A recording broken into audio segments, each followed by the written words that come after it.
Question 1. What is the name of Australia's national anthem? A. Waltzing Matilda. B. Advance Australia Fair. C. God Save the Queen.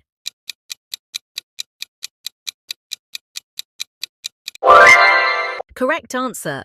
B. Advance Australia Fair. Australia's national anthem is Advance Australia Fair, which was officially adopted in 1984. The anthem reflects national pride, unity, and the values of modern Australia, while the other options are well-known songs but are not the national anthem. Question 2. Who exercises judicial power in Australia? A. Judges and courts. B. Members of Parliament. C. The Prime Minister and Cabinet.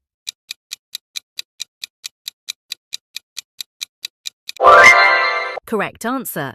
A. Judges and courts. Judicial power in Australia is exercised by judges and courts, including the High Court and other federal and state courts.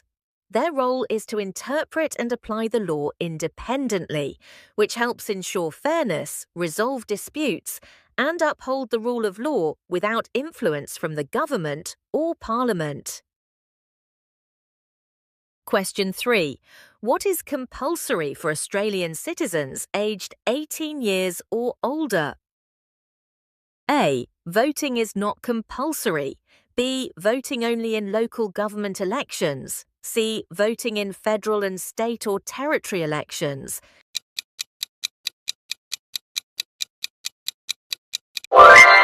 Correct answer. C. Voting in federal and state or territory elections. In Australia, citizens aged 18 years or over are required by law to vote in federal elections and in state or territory elections. Compulsory voting helps ensure broad participation in the democratic process and makes election results more representative of the views of the entire population. Question 4. How is government power limited and controlled in Australia? A. By separating authority among the legislative, executive, and judicial branches. B. By concentrating all power in the Prime Minister. C. By allowing one group to make all decisions.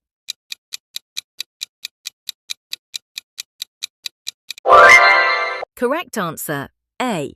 By separating authority among the legislative, executive, and judicial branches. In Australia, government power is controlled through the separation of powers, which divides authority between three branches.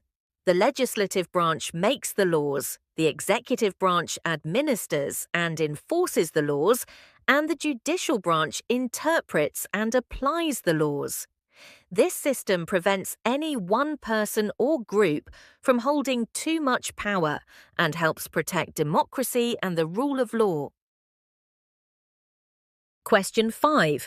Is forced marriage allowed under Australian law? A. Yes. B. No. C. Only with parental consent.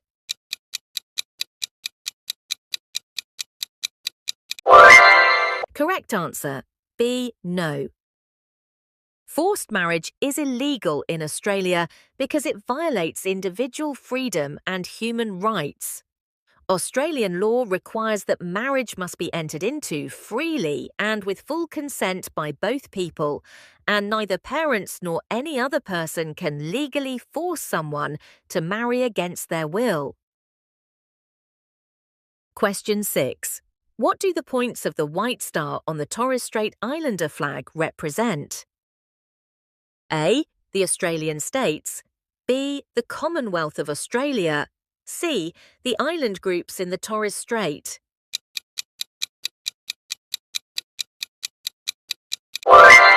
Correct answer. C. The island groups in the Torres Strait. The white star on the Torres Strait Islander flag has 5 points, and each point represents one of the island groups in the Torres Strait.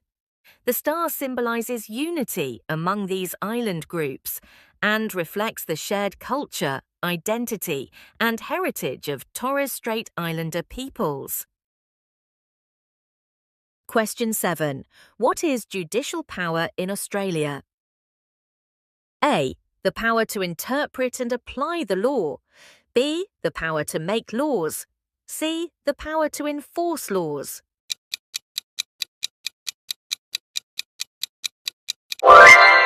Correct answer.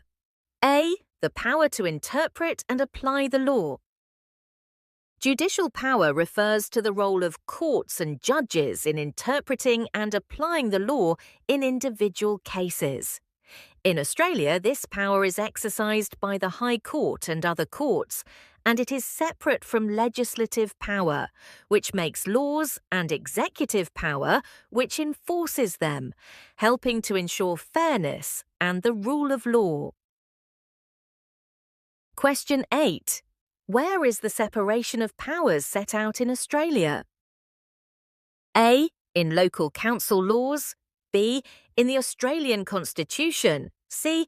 In the Prime Minister's Office policies.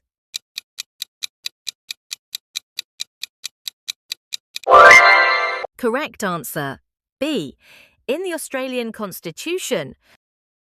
The separation of powers in Australia is written into the Australian Constitution, which clearly divides government authority among the legislative, executive, and judicial branches.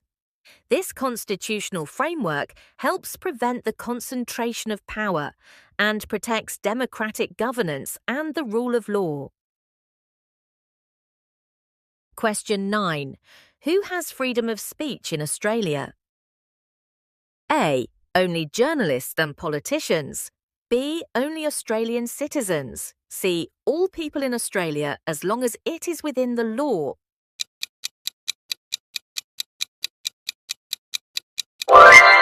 Correct answer.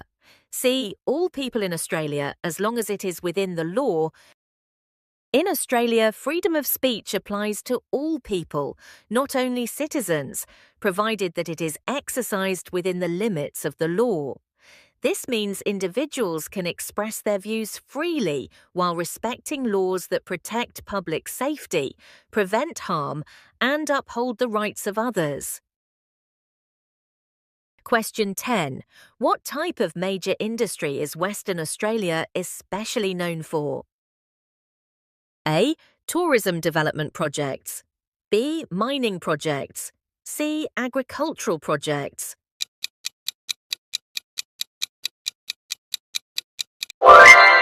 Correct answer. B. Mining projects. Western Australia is particularly known for its mining industry, with many large-scale mining projects across the state. These projects include iron ore, gold, and other minerals, and they play a significant role in both the state and national economy of Australia. Question 11. Which is an example of lawful freedom of speech in Australia? A. Encouraging people to break the law. B. Peacefully discussing political issues. C. Making false statements about another person.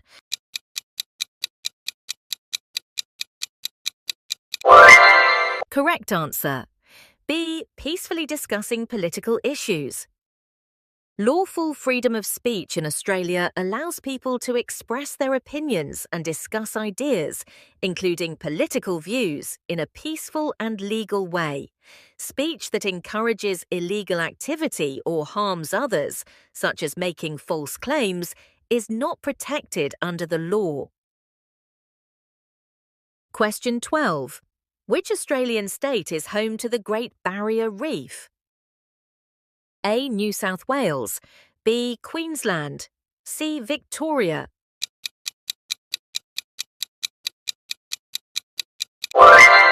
Correct answer. B. Queensland. The Great Barrier Reef is located off the coast of Queensland in northeastern Australia. It is the world's largest coral reef system and is one of Australia's most famous natural landmarks, protected for its environmental and cultural significance. Question 13. What is a proposal called when a member of the Australian Parliament introduces a new law or proposes to change an existing law? A. A bill. B. A majority. C. An independent.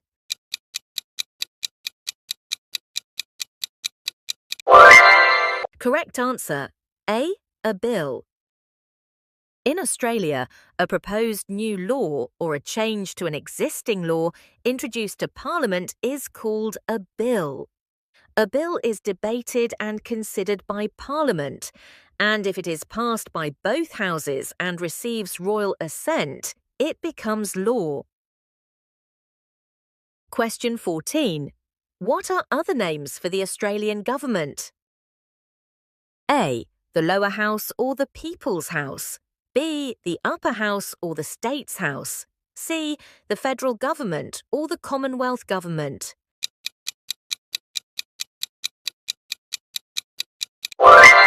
Correct answer.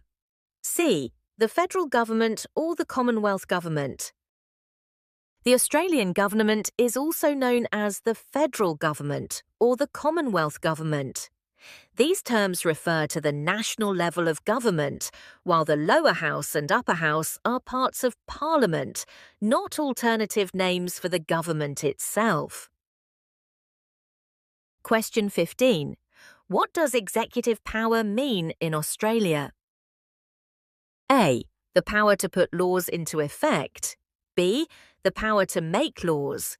C. The power to interpret and apply the law.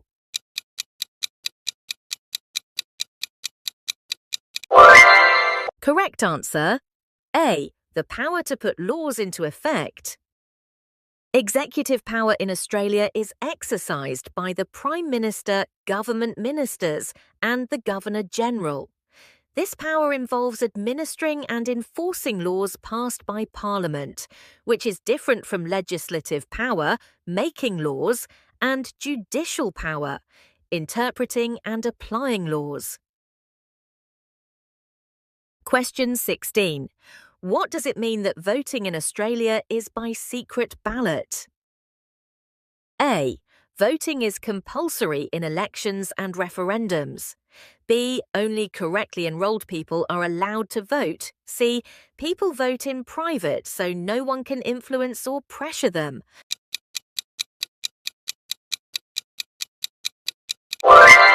Correct answer.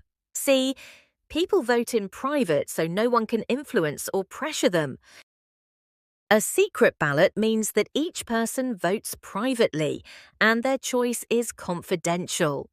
This protects voters from pressure, intimidation, or influence, and helps ensure that elections and referendums in Australia are free and fair. Question 17. When did the Australian colonies unite to form the Commonwealth of Australia? A. January 1, 1901. B. January 26, 1788. C. April 25, 1915.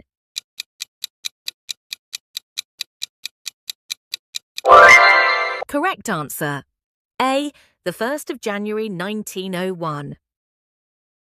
The Australian colonies united on the 1st of January 1901 to form a federation known as the Commonwealth of Australia. This event, called Federation, marked the beginning of Australia as a single nation, while the other dates are significant for different historical reasons. Question 18. In Australia, which statement about joining a political party is correct? A. People are free to join a political party if they choose. B. People must join a political party in order to vote for that party. C. People cannot join a political party unless they were born in Australia.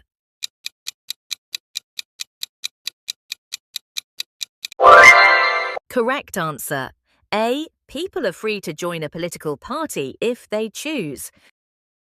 In Australia, people have freedom of association, which means they may choose whether or not to join a political party. Joining a party is not required to vote for it, and Australian law does not restrict party membership based on place of birth. Question 19.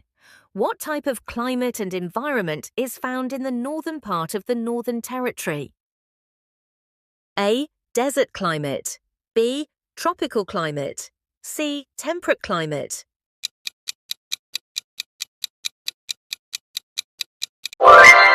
Correct answer. B. Tropical climate. The northern part of the Northern Territory has a tropical environment, characterized by a wet season and a dry season, warm temperatures, and high humidity. This climate supports tropical vegetation and is different from the desert conditions found in Central Australia. Question 20. Is service in the Australian Defence Force compulsory for Australian citizens? A. Yes, it is compulsory for all citizens. B. No, it is voluntary. C. It is compulsory only during peacetime.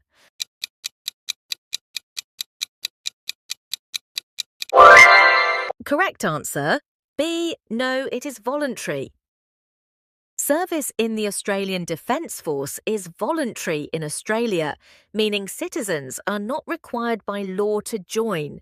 However, citizens may still be expected to support and defend Australia if the need arises, reflecting a shared responsibility to protect the nation.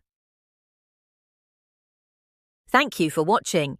How many questions did you pass? Don't forget to like, subscribe for me. Bye.